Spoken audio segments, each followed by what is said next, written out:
Hello. It is now noon, and we are going to be starting off our final 2024 Farmer Grant Q&A session. I'm Vander Gack, the Northeast SARE Communication Specialist, and we have Farmer Grant Administrator Candice Huber here, who's going to be answering your questions for the next hour. Hi, Candice? everyone. As Vander said, I'm Candice Huber. I manage the Farmer Grant Program for Northeast SARE, as well as the Partnership Grant Program for Northeast SARE. And today I'm here to answer questions about the Farmer Grant Program because the application deadline is November 14th at 5 p.m. And so our time here is specifically to answer your questions. If people don't have specific questions, I have plenty I could share, talk about general information that you can get from the call for proposals, you can get off of our website. But I'm here to just help you get going with your application. So what I would love for you to do is raise your hand if you can on the Zoom, or if not, just speak up and we'll put you in the queue. If you're on the phone, you may have to speak up and say you have a question. I don't know if you have the option to raise your hand in the Zoom. And you can also put questions in the chat. We may be getting quite a few more people, maybe not. So I want to make sure everybody has a chance to ask their questions. So we will limit time if needed. So with that being said, does anybody have a specific question? And it looks like, yeah, no, does anybody have a specific question that they'd like to ask? Just here to listen? Well, maybe as I start talking, a lot of times people end up with questions about what I'm asking about, what I'm talking about. So I'll go ahead and just start explaining a little bit about the program. As I said, the deadline is November 14th at 5 p.m. And at that point, you need to have your proposal submitted online. So the first step, if you haven't already, is to have an idea of a project that you would like to do. And then we recommend that the next thing you do is get a technical advisor lined up, because sometimes that can be challenging. You want to find somebody who has expertise in your topic and who could help you with your project if you run into challenges, maybe review your proposal, maybe help you with the design of the project. We do have a technical advisor guide on our website. Maybe Vander could pop that into the chat. And that explains the responsibilities of the technical advisor, what things they can do, who qualifies for a technical advisor, and all that. So if you're thinking of approaching somebody to ask them to help you out, you can go ahead and maybe provide this document for them, and it'll just give them an idea of what they're going to be doing, what it's all about. So once you've gotten your technical advisor figured out, and well, not once, at the same time, you can start writing your proposal. And Vander just put in the call for proposals into the chat, and it's very important that you read the call thoroughly. The call for proposals explains the program, but it also has each question step by step written out as to and a little description about the kinds of things we're looking for to answer those questions, as well as the review criteria for each question, so you know what reviewers are going to be looking at, because it is a competitive program. And so the reviewers will be looking for they'll be ranking all the proposals, and we probably will be able to fund about 40 to 45% of them. Typically, we have had anywhere from 60 to 80 proposals in a year. But and then we only have funds to fund about 30 to 35. So not everybody who writes a good proposal can get funded. That's what I'm trying to say. So you really want to, do your best to justify what you're looking at. What's the issue? And why is it important to farmers that this be addressed? So what's the need from other farmers? how can this project help other farmers in the region? It shouldn't be something that will just help your farm. It needs to be something that will have a broader impact.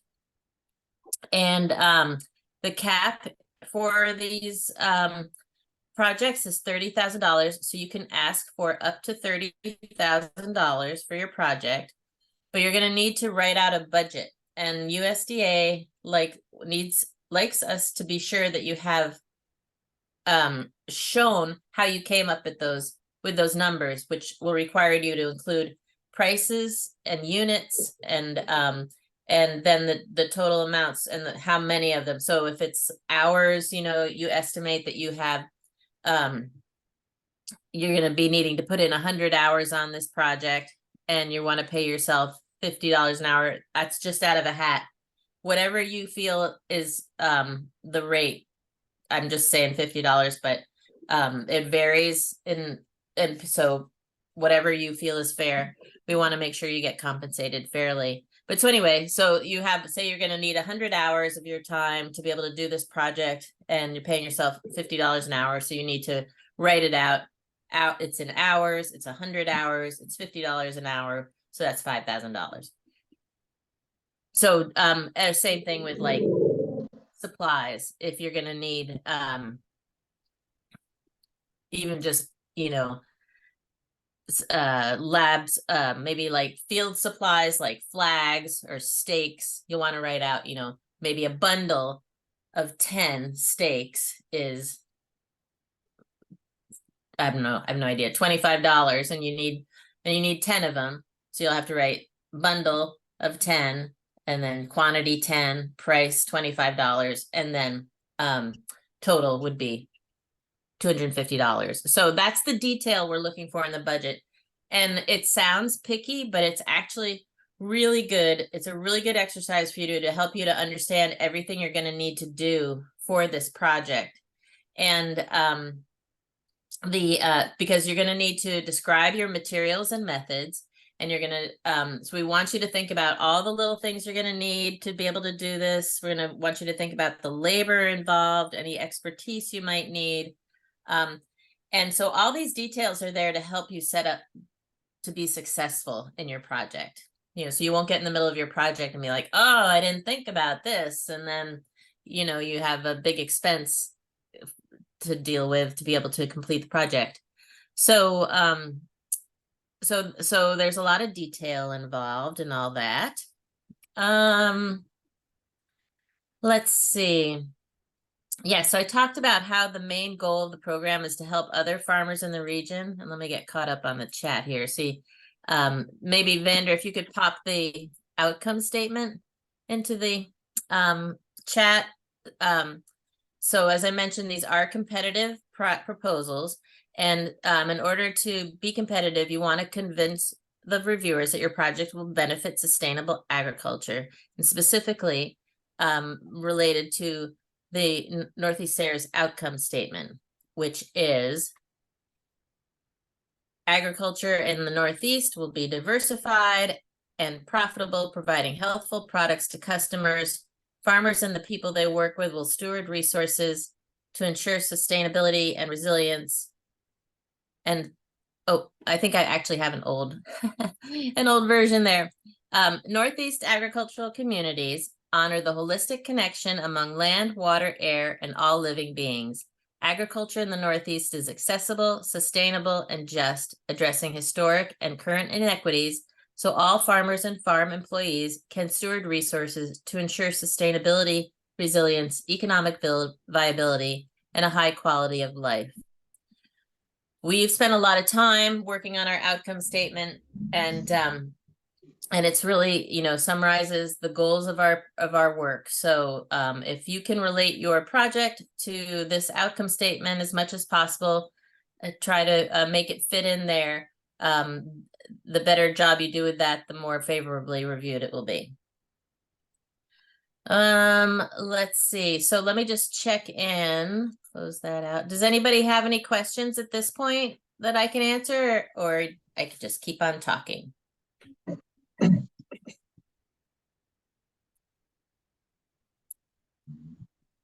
Yeah, so Vander put the outcome statement in the chat, but if you go to, right to our webpage, you'll see it there as well.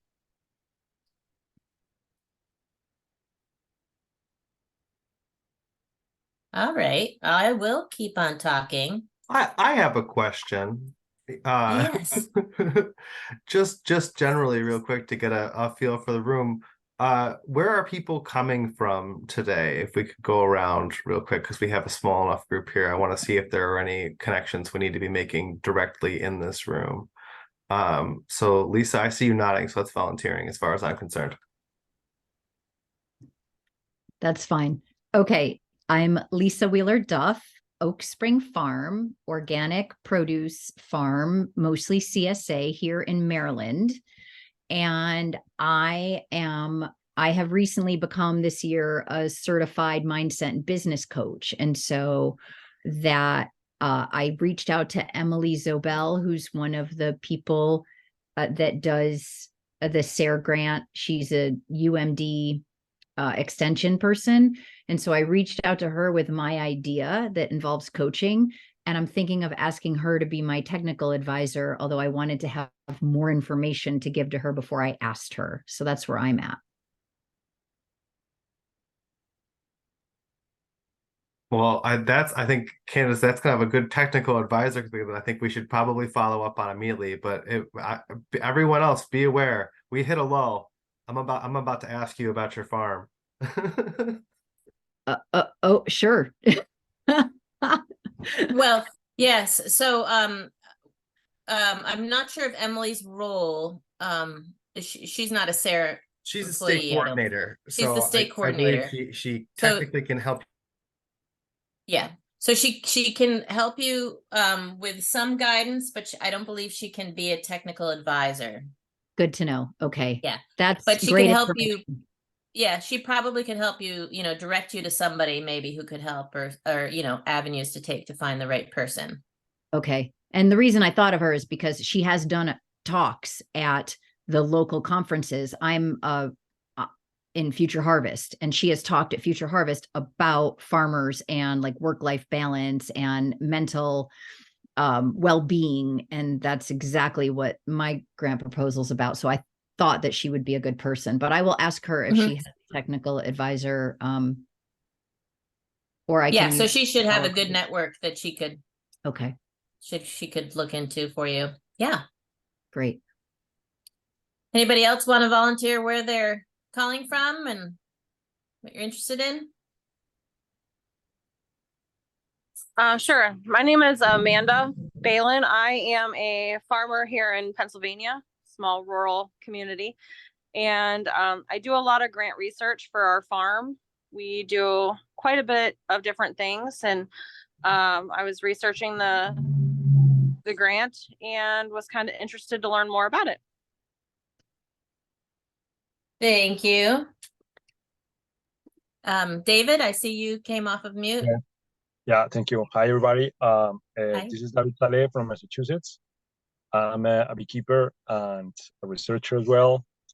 And I'm looking for support to get funding for getting understanding more of the market of a new product based on propolis. And at the same time, I would like to see what are the chemical composition of this propolis in Massachusetts. So I'm here to see if this grant is it might help me with this if I fit in this call, or if there's another option that I should consider in SARE. Or What was the second option that you're wondering if you should consider? Oh, well, my understanding is that this is this specific call is for farmers that they have a specific kind of Oh, gotcha. And I am a beekeeper, and I produce mainly bees for pollination, and I offer services and other private properties or people interested to keep bees in their properties. So and also mentoring new beekeepers. So my question initially is if a beekeeper like me, this is not my main source of income, could I Mhm. could I could I apply to this call, or if there is any other option in this organization that Mhm. I can knock the door and Yes, yes. Great. So this is good. I wanted to talk about this too. So first of all, your topic is great. It's totally, certainly is an eligible topic.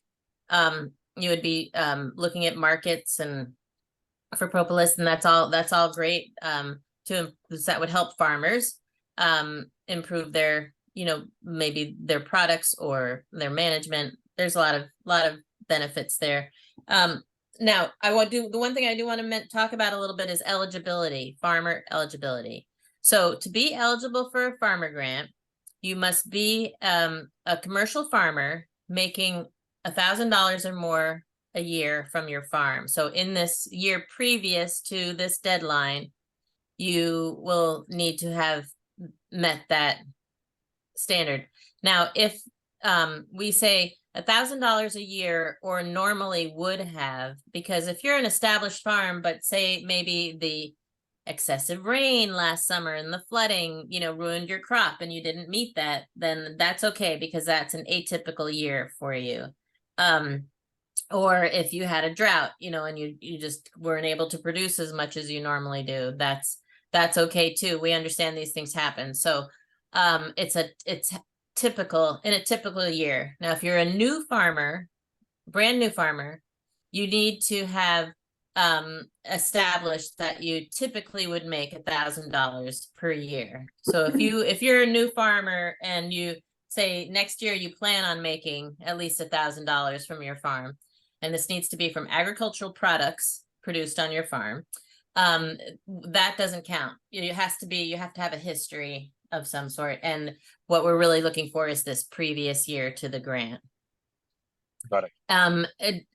Years of operation to qualify would be at least one where you've made the $1,000 this past, at least that you've made $1,000 this past year.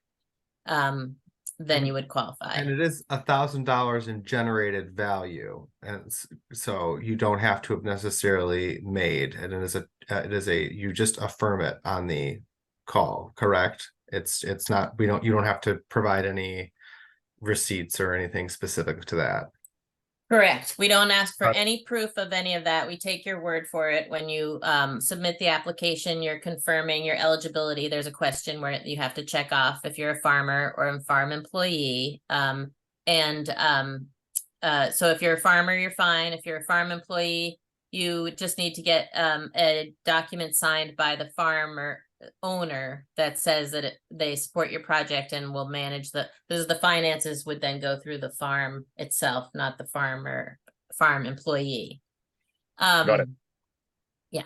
So David, for you, if you do not meet those requirements, you sound like you are what we would call an agricultural service provider, where you work with beekeepers and people in the farming community. So we have another program that will be open for applications next spring called the Partnership Grant Program.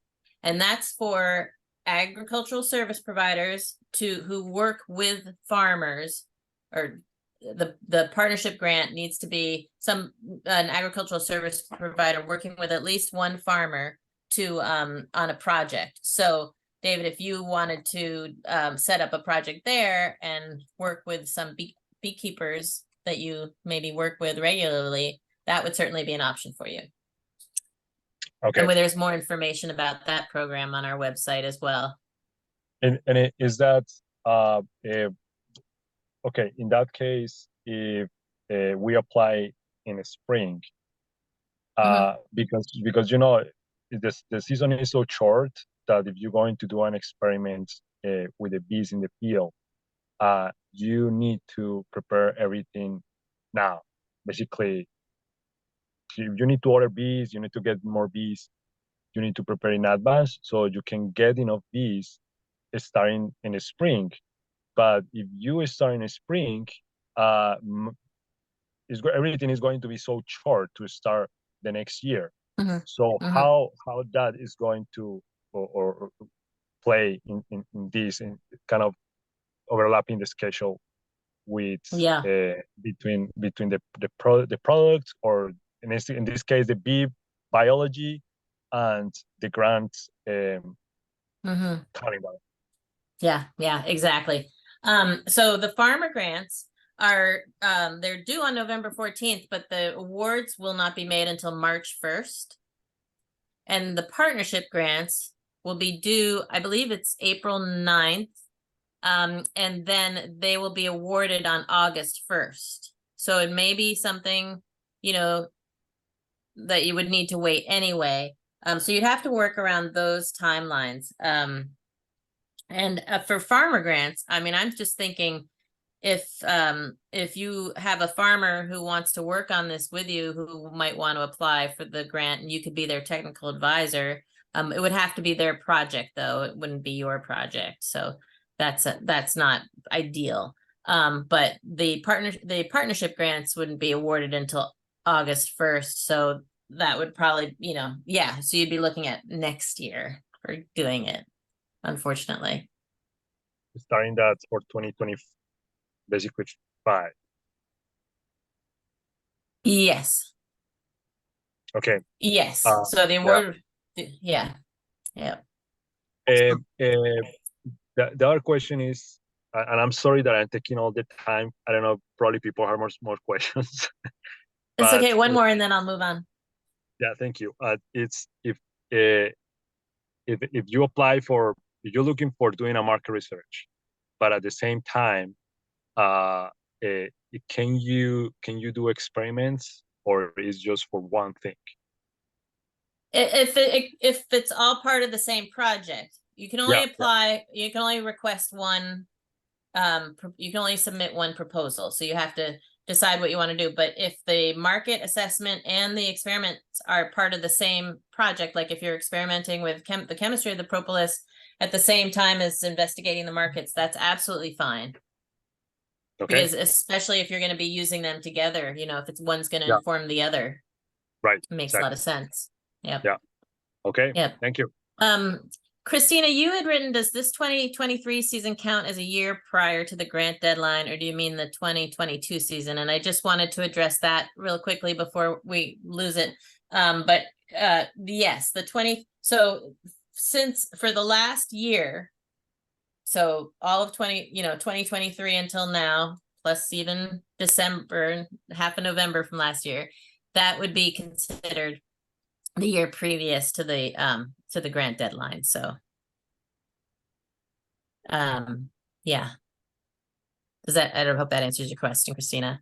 Yep, perfect. This is my first season, so I wasn't sure if this season counted or not, but thank you so much. Yeah. Haley, did you have a question? So I'm actually thinking the ag service provider question or grant pertains to me. So I work for the conservation district here in PA in Allegheny County, and I'm working alongside a number of farmers. I run our urban soils program, and so we're working with farmers who I go out, I test their soil for lead and other heavy metals, and so we're working with farmers on remediation strategies for their soil. So I have a farmer who wants to apply to the farmer grants this cycle for just their farm. And I'm wondering if, they're a part of my network. But I'm wondering if they apply and they are awarded for soil remediation on their site, could they still be a part of my application or my group? If I'm applying for the ag service provider grant coming up here in April for soil remediation. Yes. Wonderful. Short answer is yes. Okay. Yeah. And so it's just important, to not do any double dipping, which I'm sure you're perfectly aware of, but just wanted to mention that. So the work that the farmer wants to do, if the farmer's applying for a grant, it should definitely be in a way that the results can benefit other farmers, maybe even inform your project, although the overlap will be pretty short. So I don't think, that could be a, but it's good, not for the farmer's project right now because there isn't anything, but if that farmer gets awarded, when you make your proposal, you could reference it and build on it. And Fabulous. And can I ask for, on behalf of the farmer who's planning to apply, we have a call scheduled later today. Is SARE interested in seeing, so their idea is to have a control, with no intervention and then one intervention, and they're thinking sunflowers for phytoremediation. Is their application going to be stronger or weaker if they have multiple interventions that are tested? Like if they add, if they had a sunflower plot and then also a mycoremediation plot and then also, a manure plot, or is it stronger to just lean into one strategy and see what changes between the control and intervention? That I would say would be your or their technical advisor's advice. What could provide more useful results and more valid results. It sounds like, maybe some more like trials would be helpful. One thing with soil remediation is that often it's a long-term type of project. So just to keep in mind that you've got at the maximum of 3 years, typically projects are 1 or 2 years, but sometimes they go as long as 3 years. And so you really want to explain what you're going to be able to find in those 3 years. Great. Because reviewers will be looking at that. Yeah. And then I have one more question. I'm not sure if they already have a technical advisor, but if they don't, how do they go about finding one? Oh, I'm excited for this one. Man, you're so excited. Yes, this is a big question, and we're working on possibly trying to offer more options for this because a lot of people have trouble with it. But they come to people like you and ask, if you can recommend somebody who had, or if you'll do it, or if you can recommend somebody. So you can go to NRCS folks, you can go to Extension folks, you can go to NOFA folks, you can go to Farm Service Agency folks, depending on, you just want to try to, it can even be another farmer, honestly, if it's somebody who has experience in your topic and has the, what you're looking for. The reviewers are going to be looking that your technical advisor can help you face challenges, troubleshoot maybe if needed, and that they'll provide, like if you're not used to doing experiments or you don't have any experience doing research, like if you want to do trials and stuff, if you have a technical advisor who has that kind of experience, who can help you design the project, tell you, no, this is too many different things going on, you want to focus, or why don't you broaden? That's the kind of thing advice you're going to be looking for from your technical advisor. So as a conservation district employee, I could potentially act as the technical advisor for this farmer. And then for my ag service provider grant, would I have to find my own technical advisor? So the farmer grants need a technical for farmer grants, the applicant needs a technical advisor. For partnership grants, the applicant needs a farmer partner. Okay, great. Wonderful. Thank you so much. I think that's all my questions. I want before we get to these questions in the chat, but I want to ask one follow-up here while we have you. Because from the conservation district perspective, you are a really good potential thing. So for the farmers who are on the chat here, what is going to be some of the best approaches, some of the best language to use if you're trying to explain this to your local conservation district person? I mean, obviously you want to bring the technical advisor sheet, but was there anything else that could be potentially helpful for farmers who are interested in working with their conservation district to do things? Yeah, great question. So as a conservation district, everything we do has to tie back to soil health or, water health, conserving water. And so I would say if you can tie your research project to, and all of the incredible work you do, all the ecosystem services that you provide on your farms connect to soil and water health. So if you can make that connection or ask for their help in making that connection, you know, you can definitely lean on your conservation district as an expertise and a resource. You know, everything from, you know, we're able to tie invasive species and, you know, supporting native plants and pollinators to soil and water health in a very clear way. We already do that work. And so even if you're not sure what that connection is, reaching out to your conservation district and saying, you know, how can I tie this to your mission? There should be ag conservationists, conservation technicians who are able to assist you. Thank you. Yeah, that's terrific. A couple more things about the technical advisor I just want to mention before we leave this topic. It does require some time, so it's important to talk about that with your technical advisor, about how much time they might have to be able to put in to being your technical advisor. Some people have technical advisors who really don't do a lot for them, but they're there, so they don't need a lot of time for them. But some people really, you know, want to have their technical advisors involved and are expecting a little more time. So it's just important to talk about that with your technical advisor. And your technical advisor's time can be paid for during the project. It can't be, we can't pay for time they put into helping you with the proposal or develop the project, because that's before the grant award.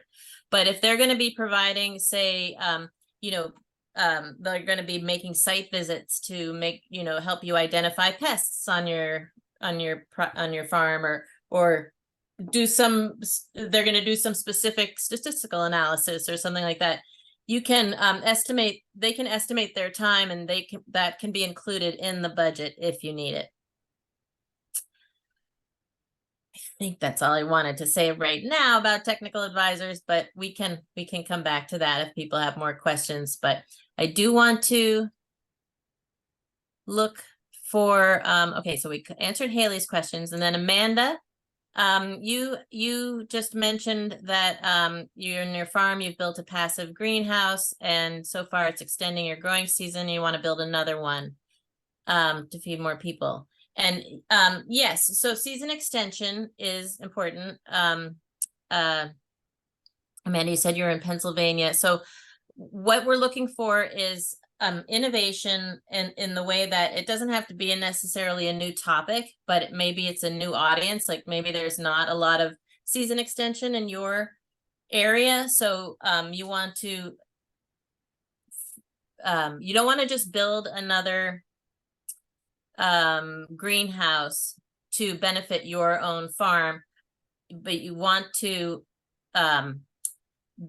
build something, create a model that other farmers could use, or create some education that would help other farmers to be able to do this in their communities. Now, greenhouses are something that would be considered a capital expense, but if it's like a low tunnel or something in that respect, we could cover at least part of the expense of it. So there's a range there that you wanna be sure about. We wouldn't just fund you to put up a greenhouse, a full greenhouse, because that's considered a permanent structure. So if it's not a permanent structure, then we can either pay for it or prorate it. So equipment, we could talk about for a minute here, is that if you need equipment for your project, like high tunnels or a tractor implement, or even, you know, something, a soil moisture meter, if there's different levels. So if, first of all, if you can rent it, if it's a pricey piece of equipment, if you can rent it, that's always the best thing. If it's a minor piece of equipment price wise, it's usually not a problem. But if it's not feasible to rent, and it's a piece of equipment that is necessary for your project, in other words, you wouldn't be able to do your project without it, and you don't normally have it on your farm in your operation, then we would pay for that equipment if it's something that wouldn't have any value at the end of your project, if your project is not successful. So if it is something that would have value, then it would need to be prorated. agricultural equipment typically has a useful life of 5 years. And so if, say, your project is 2 years long, we would prorate that to pay for 2/5 or 40% of the cost of the equipment. Gets a little confusing, and in the back of the call for proposals, there's an appendix that explains that a little bit more. And I'd be happy to answer some more specific questions about that. I have a specific question for you on Amanda's question, because in my interpretation of this, and I'm not sure how this would work. If someone's already going to build another greenhouse, but they're looking, and you're talking about preparing a guide, they could if they're covering that capital expense as part of something else, but we're looking for compensation to document that process, to conduct interviews around that, to host an event showing people what they did, or how those kind of things could be a project. You just can't put that capital expense as a farmer grant project. Is that kind of what you're I'm more just trying to understand? You can still involve a capital expense in a project. It's just not. Yeah, it's just not covered by SARE. Yep. But yes, absolutely. That'd be a terrific project. Yep. Amanda, does that all make sense to you and answer your question? Yeah, so basically if I started like an educational model for other farmers in our area, that would be something that you guys would fund. Basically, like if my husband and I started showing everybody the plans, because he built this, he designed it himself and everything like that, and showed everybody how we're doing it, that would be something that farmers could maybe invest in the future on their farms and stuff like that. Exactly. Yes. Okay. Yep. And then Christina asks, I understand the contract begins March 1st, but when should awarded applicants expect to receive the reimbursement of funds? So yes, that's a good question. So what happens is after the grants are awarded, which is the last week in February, our administrative council comes together and they approve the funding and the awards. The contract will start March 1st. So any expenses you have March 1st and on are eligible for reimbursement. I will be working with the awardees, each one of you, to just hammer out the details in your budget. And typically it's the budget. Every once in a while, there's something in the proposal that needs to be clarified. But typically it's just the budget that we need. I just need to make sure, like I said earlier, we need to have all the little details in there. So I'll just work with you to, I'll ask you questions and say, can you clarify how much this person would be getting paid for doing this, or give me their qualifications to be able to include them in the budget, or how many of this supply did you actually need, and instead of just, lump sum. So anyway, I'll go through the budget with you, make sure it's all set to go. And there may be some back and forth, so I know it's a busy time of year for farmers, so sometimes that's hard and we can run into some delays then. But once I get the proposal and the budget all squared away, I send it off to our contracting specialist, and she'll write up the service agreement or the subaward contract, whichever your situation would require, and sends it off to you. There's some forms that you'll need to fill out for the contracting part of it, automatic deposit if you want to just deposit it directly into your account, kind of thing.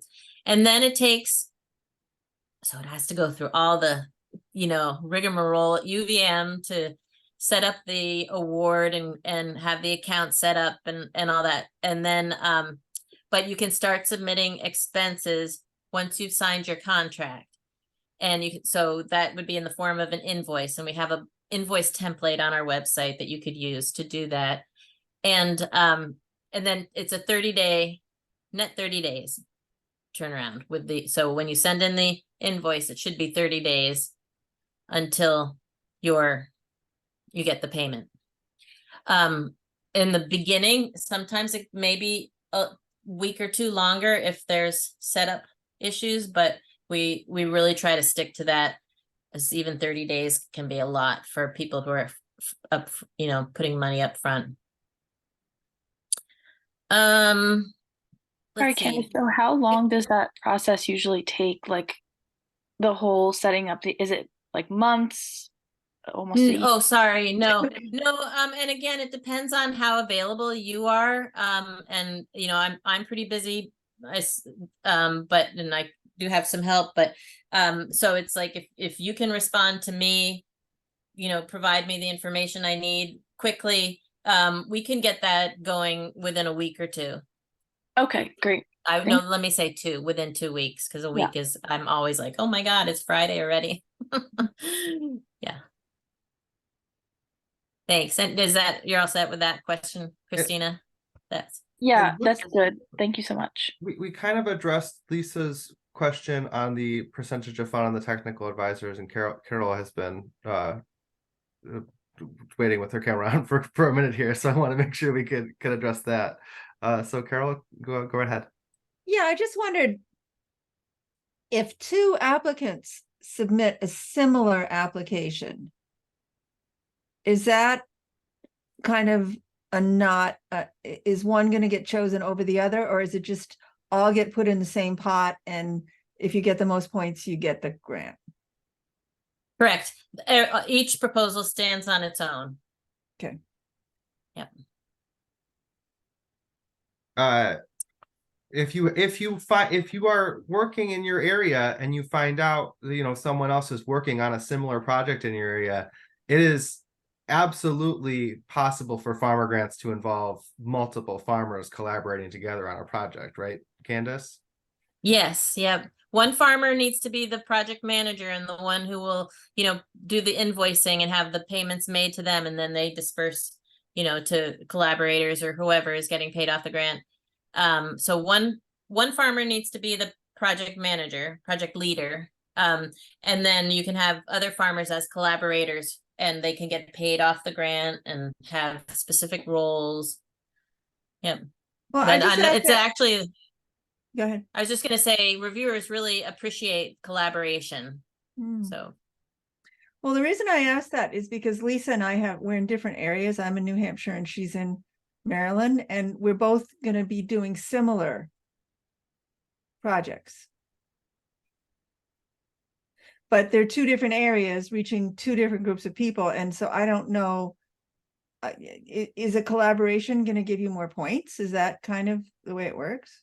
I mean, yes and no. It depends on, you know, if it makes sense or not, really, and Yeah. how it's laid out. I wouldn't worry about that being like, oh, I'm not going to get as many points if I don't collaborate, if we don't collaborate, but, it's, you know, if you're open to sharing information and you want to, you know, think that maybe you each might have something to be able to offer the other in the work that you're doing, then it could be a really interesting project. But you just don't know too. Like, you don't want to go through the collaboration and be like, oh, I didn't get it, I should have gone on my Yeah. own, you know. Yeah. So I don't want to advise you either way. Yeah. But I think yeah, and again, maybe your technical advisor could say, wow, it'd be really great to have, you know, to see this happening in 2 places at once. And so yeah, it's not necessary, and it's not necessarily going to give you more points just to be collaborating. It's how it's all working together, the whole picture. Yeah, Lisa? So on that same thing, if it's a so then would our project type, if we worked together on this, then we would change our project type to a partnership, and then the funding could be bigger so that it would cover as if we were being funded for 2 individual grants anyway. Is that kind of how that works? No. So if you would, so a partnership grant has the same cap of $30,000. And the applicant needs to be an agricultural service provider. So somebody who works with other, so I'm not sure, Lisa, I forget what you were saying. If you you're a farmer. So yeah, or Carol, anyway, the applicant needs to be an agricultural service provider and work with farmers, but the total amount is only $30,000. It's the $30,000. Whereas if you each had your own farmer grant project, you could apply for up to $30,000 each. So that's actually a good point. Yeah. Thank you. Yeah. All right, going back up to Lisa, you had asked, is that where we're at? Yes. As a farmer, what is the expected percentage of the grant funds that should be spent on the technical advisor? That's there's no expectation on that at all. It could be nothing. A lot of extension agents or government funded organizations provide services for free, and they'll just be happy to write in.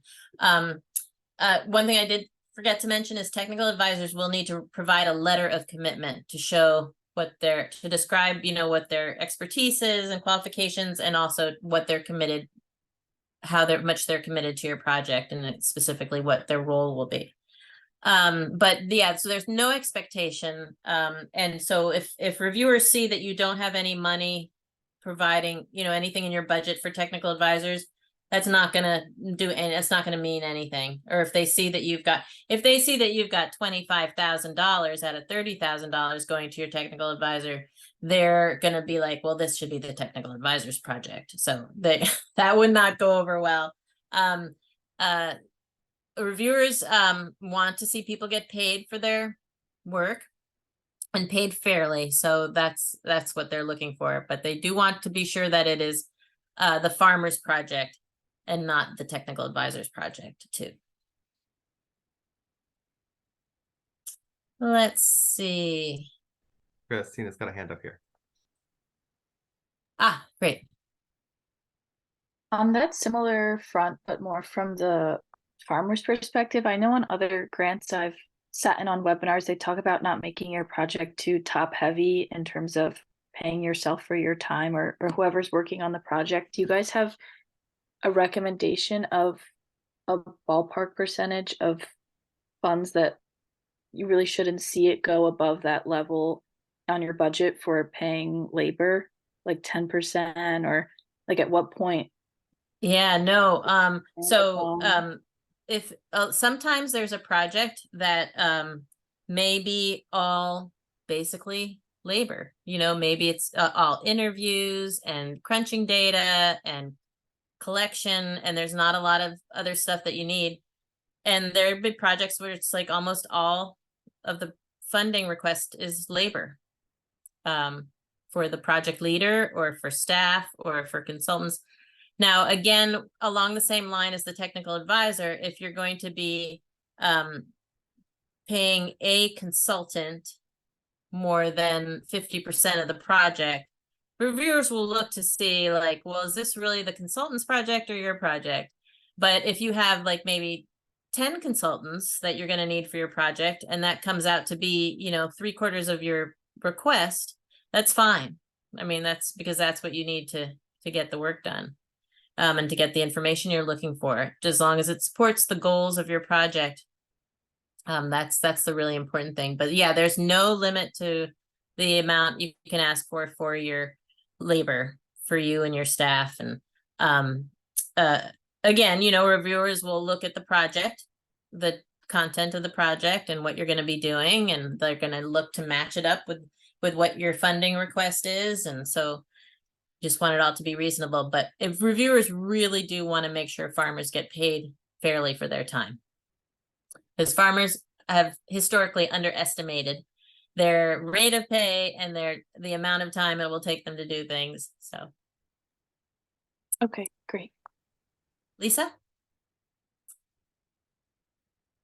So as far as the timeline, you can have 3 years to complete the grant. Is it looked on favorably if you use the full 3 years, or can you do the bulk of your research in less time and then carry out your finish the criteria, the review of everything, the testing and the creation of education around your results after you've maybe just used a year for your research? Does that make sense? Yep. I formulate my question clearly? Yes. So there's no favorable or not favorable about that. It's reviewers will look to see if you have a 3-year project and you have 3 years of data to collect before you can come up with any results or before you can share anything about the results, then reviewers will be like, okay, this is, but it depends on the project too. Maybe it's the type of project that is just not going to have a lot of outreach. It's because of because of the topic or the experimental design. So it really depends on what you're doing. But if you do have a year of, experimental activity, and then you need time, you don't want to say, okay, then we're only going to ask for a year long, because I'll look at your time. You're going to have to write out a timeline. And so maybe you'll say, you'll go through, and the first year will be all the performing all the experiment, and then you've got a time when you're going to have to analyze the results, and then you're going to have some meetings maybe that don't happen till the winter time that you're going to go to share the results. That's all great. And reviewers, if they just saw that you were asking for that first year of it, they'll be like, well, they're going to need time to do this, that, and anything, in which case we can extend. I would then say, I'm looking at your timeline and I'm thinking, can we make your contract end date a year later so you have time to do this stuff? So reviewers want to see your whole plan, from the experiment to the, analyzing the results to an experiment. It doesn't have to be like a hard research experiment. It can be like educational thing, workshops, case studies, something that's just going to provide information that can help you towards whatever issue it is you're addressing. And but yeah, we're gonna want to see your whole plan, all the way from starting it all to getting through the work, and then analyzing results, and then sharing your results too. So if you can, lay that all out, and if your timeline doesn't look like it's sufficient enough, we'll suggest maybe going a little later, which is no big deal. Okay, thank you. Anything else? Vander, can you think of anything important that we didn't talk about that we usually talk about? That I think one thing that's important to clarify, Christina's got a raised hand too. Yeah, go ahead. Kara.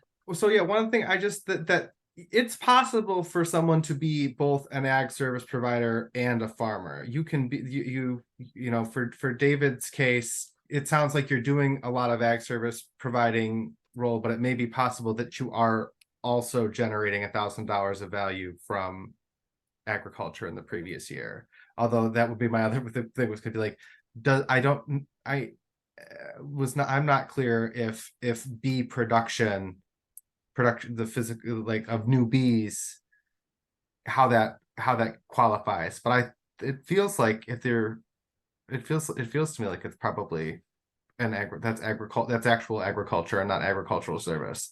But yes, we got hands up.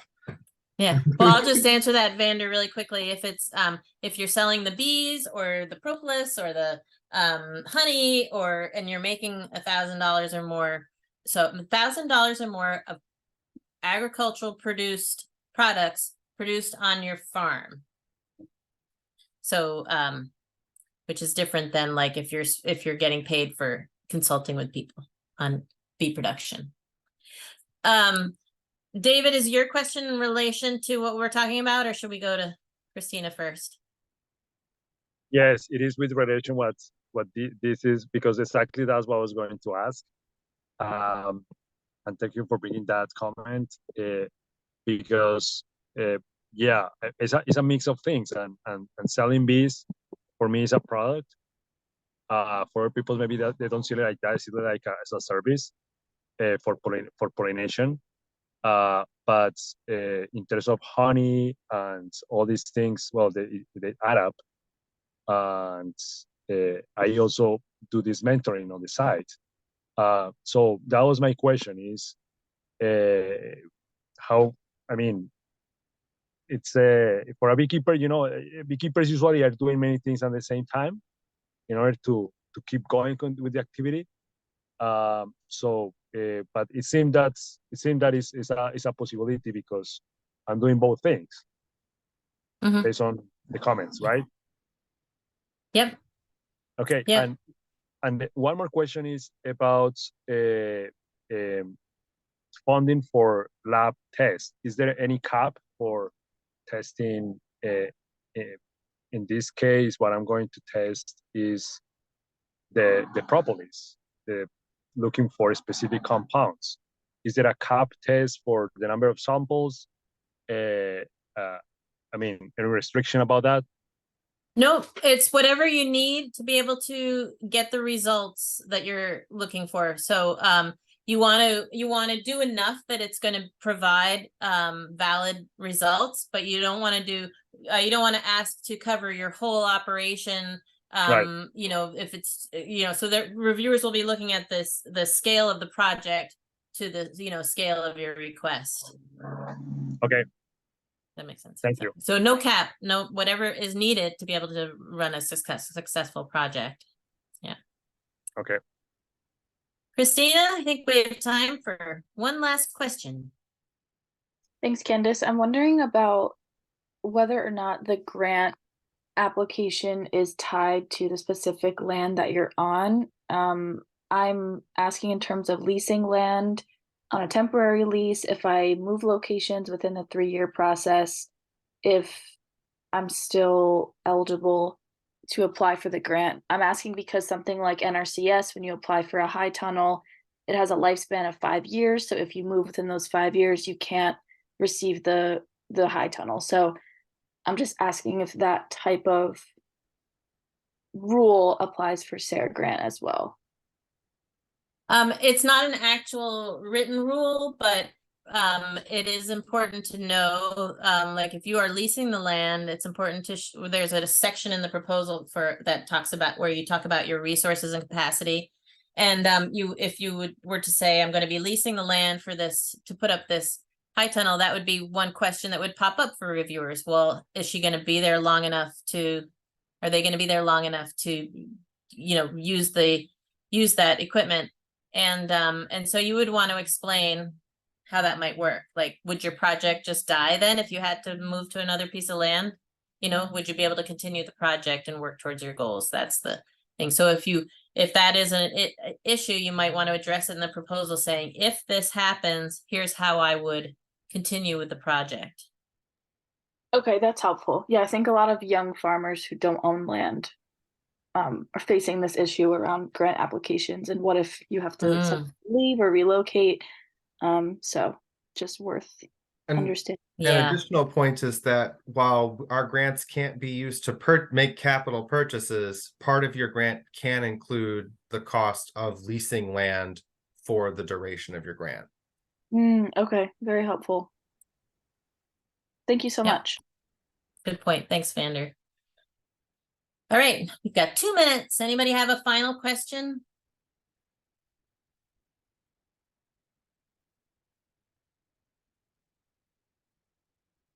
Otherwise, I look forward to seeing all of your names pop up in the submissions. And but feel free to contact me anytime if you have any further questions. I know this is our last Q&A session. So you can contact me directly by email or by phone. Email is usually the best because I'm always on the computer. I'll get right back to you as soon as I can to answer your questions, because I know everybody's in the middle of writing proposals, so it's hard to get, when you have a question, you want to get your response as quickly as possible. And Vander did just put my email address into the chat, so feel free to let me know if you have any other questions. All right. Thank you very much, everybody. Have a great day.